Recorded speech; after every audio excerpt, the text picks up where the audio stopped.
Hey guys, it's Ball 104. Remember I showed you about this unit at Port Huron Library? It turns out this is an ILG, Industrial Vacuum Exhaust Fan. I'll show you.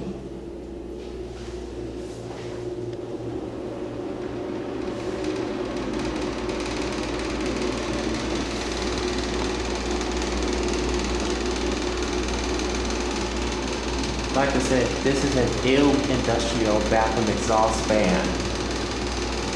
Well, restroom exhaust fan to be exact.